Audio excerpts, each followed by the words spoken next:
bimeze neza cyane. Imana ibahe umugisha. Twese Imana icyubahiro. Haleluya. Twese Imana icyubahiro. Haleluya.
Tudashabuye haleluya n'ukozi tuzishabure mu materaniro Haleluya. Haleluya. Bizokunda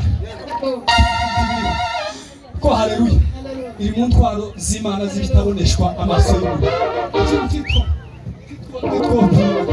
tuzamure Yesu cyubahiro. Haleluya. Haleluya. Bwana zibasa. Bwana zibasa. Bwana zibasa. Bwana zibasa. Bwana zibasa. Tuzamure Yesu cyubahiro. Tuzamure Yesu cyubahiro. Ibi tuzadukora twikorera ko nizo tuzasanga mu Bwana ntawe utegaje. Tuzamure Yesu. Haleluya. Haleluya. Bwana zibasa. Amen. Nuko ariko ye tuzamure Imana ishobora gutanga umwanya. Haleluya. Bwana tuzamure Imana ishimwe byawe. Imana duhembuye muri nakizari himbaza. Tuzamure Imana ishobora no kurikoza. Imana yateturuye. Imana iratwibutse. Tuzamure Imana ishobora. Haleluya.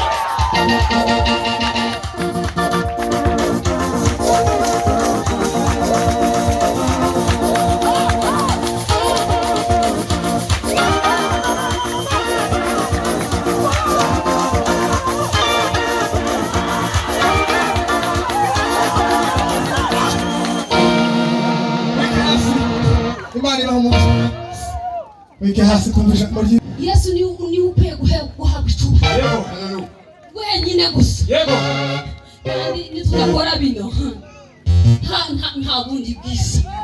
Nta bundi bwiza bufite ku Mana uretse gukora bino gusa. Yesu Imana icyubahiro.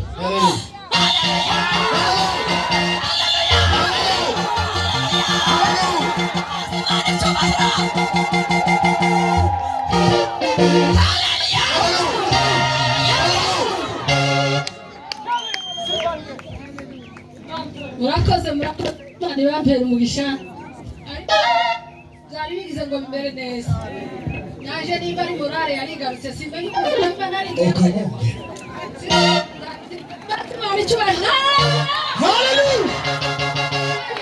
Kweli. Tondeni bizigira ngo abayeho uko niko bibaye. Mureke abamama banayoti iyo sinakora yashaka kutugora.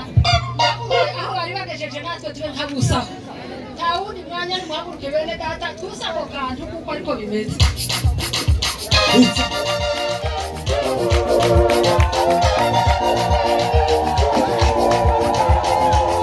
Hati wake hana mshauri, hana mtu mwenye anamwambia fanya hivi.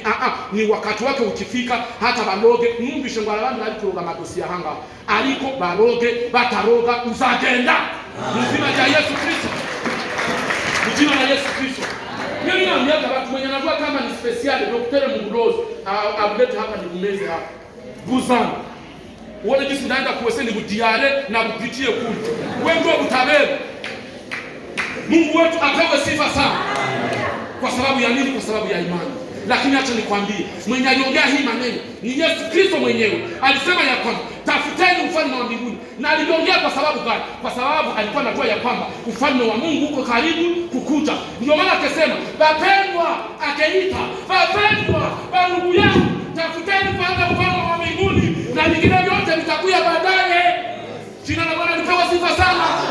Kwa sababu Yesu Kristo alitangaza haya. Alikuwa ameona jinsi watu wametegemea watoto, wametegemea mapesa, na watu mingi wako humu. Barize kubana. Barize musende. Wamekuwa mdunia. Wamesahau ya kwamba ufalme wa Mungu uko unakaribia. Lakini acha nikwambie, unaweza furahia watoto, lakini jua ya kwamba hautaenda na mtu. Ngewe sinzage, siniko hapa. Daktari kuna kitu alinifunulia usiku. Akanambia Muhindo, tuko hapa mimi na wewe. Eske bibi yako iko hapa? Eske mtoto wako iko hapa? Ni kusema ufalme wa mbinguni iko personnel.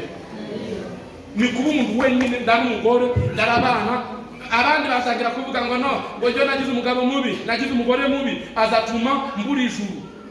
Utaendaka nayo na wazo utaendaka nayo. Fanya yako unapaswa kufanya, muache bila ninamuona. Jina la Bwana lipewe sifa sana. Huyu mwana ndawayumba ngo buri gihe ananikosea, atataka nakosa ufalme wa mbinguni. Wewe mwenyewe utakukosa kwa maneno yako. Mungu wetu atusaidie sana, kwa sababu iko personnel. Ni wenyine gusa n'Imana yawe. Ndawundi mundu zatwara, mwumvishe kundu bavuzejo, kundu uri Abrahamu yashakaga